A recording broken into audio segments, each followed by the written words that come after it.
Hello there. It is 4 p.m. February 22nd. It's been a while. I haven't made a video or a knife review in about 2 years. I honestly just wasn't feeling it. But I got a lot of new knives I can review, or knives I haven't reviewed. And I want to do a knife collection video, or at least a CRKT collection, Spyderco collection. The knife collection will probably be in like 2 parts because I got a lot of knives. But yeah, I might do that soon.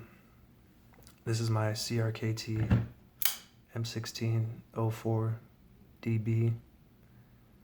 Overall, 9.31 inches, 3.8 inch blade, 5.34 inch handle. Blade stock thickness, 0.14 inches. Kind of a thick knife. A little bit heavy for the size of it overall. 6.7 ounces.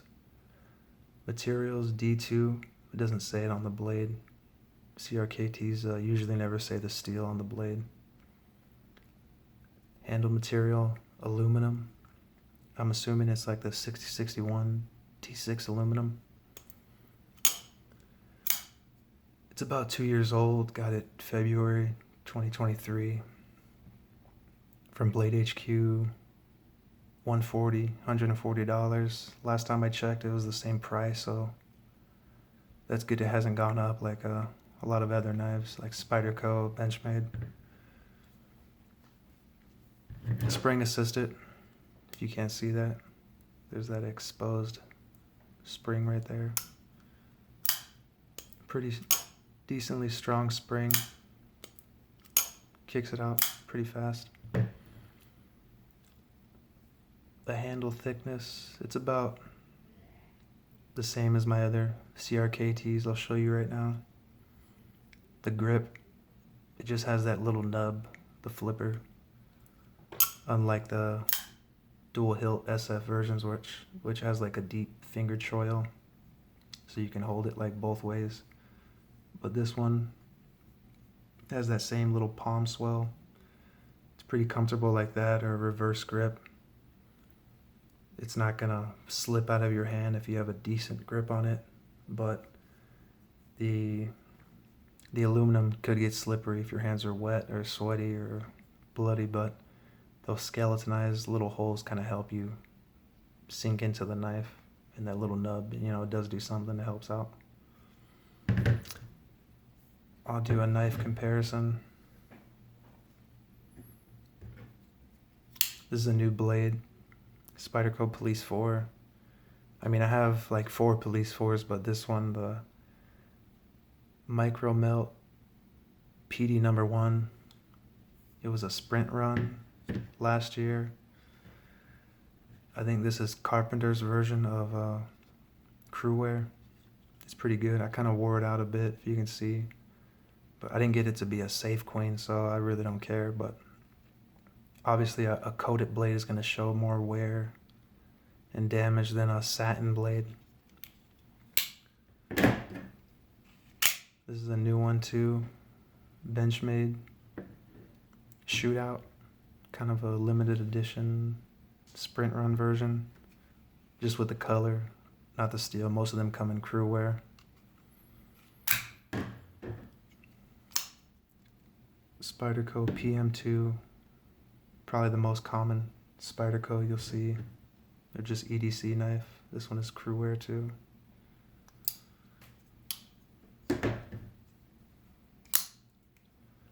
CRKT M16-14Z SF. This is what I'm talking about with the dual hilt. I got like 3 of these. Well, 3 of the big sizes. I have the 2 little ones. 3 little ones, yeah. 1 medium one, 2 little mini ones.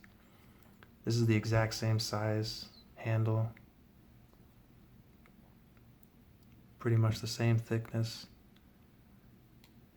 Same blade length. Blade style, Tanto. The only difference is this one is plain edge. This one's partially serrated with a dual hilt, and it has that liner lock with the auto locks. A lot of people don't like that, and this one, no dual hilt and deadbolt. Here's another one. This one's like plastic handled Zytel, and this one is aluminum. It's just the aluminum version of this one. Same liner lock, auto locks, but pretty much the same handle material, T6 aluminum. Partially serrated, dual hilt. And Kershaw Strata XL. This is like Kershaw's version of a Voyager, pretty much, just frame lock, 5.5 inches, in a Victorinox Deluxe Tinker.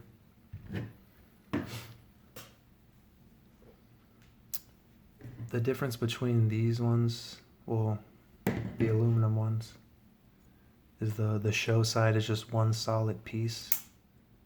It doesn't have a liner underneath it. It's just handle scale, liner, handle scale. And that's because the liner is the lock. But this one, it's like handle scale, liner, liner, handle scale. And it makes it more sturdy, more beefy overall.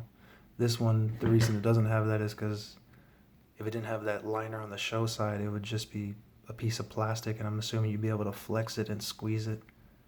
So that's why they have it on this one. And it has a plastic back spacer instead of the kind of barrel spacer like this one has too. Yeah. The deadbolt, if you don't know what it is, it's just, there's two square cutouts in the tang of the blade, and then this little piece, it's kind of a U-shaped, kind of like a rear Glock sight, like square U.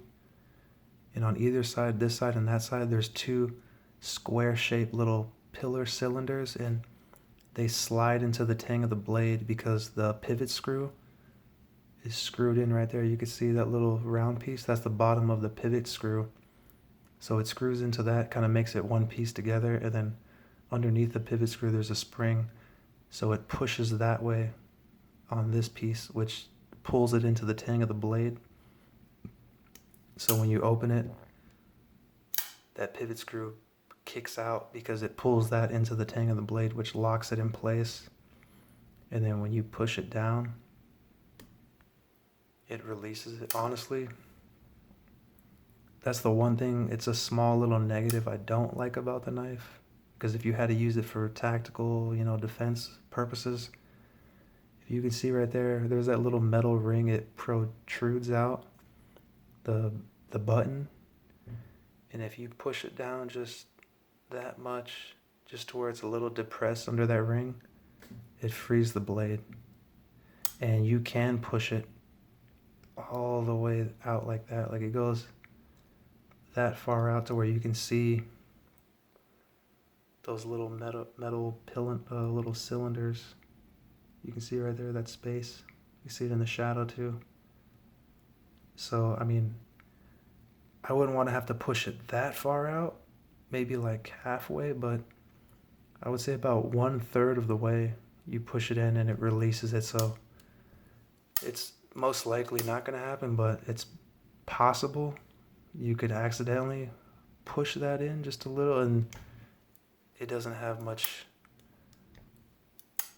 you don't have to depress it that much to release it. So that's kind of what I didn't like about it, but I got used to it.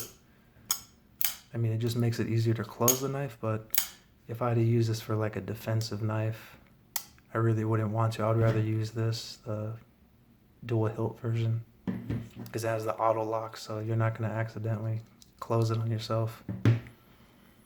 So I wouldn't use it for that, but I mean, it is a big knife, folding knife overall with a tanto blade style, so it would do well if you had to use it. If it's all I had on me, I would, but I wouldn't primarily use it for that. I just got it because I never had a deadbolt, and I wanted to test it out, pretty much use it as like a workhorse EDC knife. I'd prefer, the SF version, or like a Spyderco Matriarch, or Cold Steel Tie Light, or a Voyager for a EDC or defensive blade. I haven't taken this thing apart in like 2 years, pretty much when I got it, but I'm pretty sure there's bearings in there, kind of like this. This knife I recently took apart to clean it and lube it up. You could see right there that little kind of bronze brass color. Those are bearings, like the capture bearing system. I think it's called IKBS. Yeah, that's what this has, and I think this has the same thing. So it's pretty smooth opening it. It has these little thumb stud blade stops. It has jimping on it on both sides. Same with these ones, they have the jimping on it. You could see. So you could use that too to open it, but it's just more easier to use the flipper. The variants of this, this is the M16-04DB, and then there's the M16-03DB, which is just like this but a little smaller, same tanto point blade style. And then there's the 02DB, which is the smallest version of this with the deadbolt, and it kind of looks like this. It looks like that, spear point. Usually the difference between M16 and M21 is the M16s have the spear point. I mean the M16s have the tanto, M21s have the spear point. And this one it says it's a M16 13ZM, but it has the spear point. It's pretty weird. It's like the smaller version of this one. They have that fossil wood kind of style design. So yeah. That's the smallest one is. And the pocket clip, I really like the pocket clip on this one.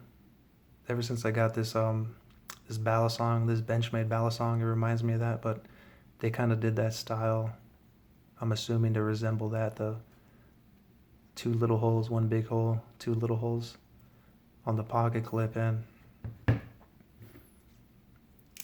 this Benchmade Necron I bought recently. This is one of the most expensive knives I have, and it was $500. Now they raised the price to like $550. That's insane. But if you know about the OG Benchmade 42, Benchmade 62, it was like a titanium handle. I think it was a channel construction, and it had that pattern on the outside of the handles, the 2 little holes, 1 big hole. So they did that on the inside of the liners of this knife to kind of represent the handle pattern on the OG Benchmade Balisongs. This one is just a sandwich construction plastic G10, so that's kind of insane that it's that much money, $550 now. Like, Benchmade is smoking bath salts with the prices they're putting on their knives. Like, I could buy a Glock for that much, or a rifle. But I've never had a Benchmade Balisong, so I wanted to get my hands on one, and it's probably the only one I'll ever buy. The wear on the knife, I haven't carried it a lot in the past 2 years, but when it was brand new, when I first got it, I carried it for maybe like a month or 3 weeks, and I cut up a lot of plastic and cardboard, but I never wore it out to where I had to resharpen it on the stone and reprofile it or anything. I never like rolled the edge or microchipped it. I just had to touch it up on a ceramic rod or a strop. And it's a D2 steel, so you know it's a cheaper steel. Obviously it'll sharpen up really easy if you do mess it up or damage the tip and you have to reprofile it versus a super steel. The only wear I really have on the knife is right here. I dropped it like on some metal, so it just dinged it up a little bit. Other than that, it's like pretty much brand new. I've taken care of it. So like I said, it being $140, I would love to see it like 110, 100, or 120, but D2 for, with the tax, it's like 150 almost, so $150. I'm not complaining about the handle material. I love aluminum, but the steel, D2, I would love to see like S30V or CTS XHP or, you know, S35, something like that. Even OS10 or VG10, but no in CRKT. Most of their knives are in 8CR or OS6 or OS8 or, you know, 1227, 14C. Some of the new knives they have for this year are in S35 yen, but it's like a $200 titanium handle knife. I think it's the Tuna. I have that knife, but it's the cheap, like, 8CR G10 version, so yeah, they usually don't give you like super steels or just a decent, you know, mid-range steel. It's always OS8 or 8CR, but I don't mind it. I love the cheaper steels, but would have liked to get the knife for cheaper overall. But if you never had a deadbolt, or you just really love deadbolts, or you love spring-assisted knives, then I would say get it before the price goes up even more, potentially. All right, that's my CRKT M16-04DB review. Later.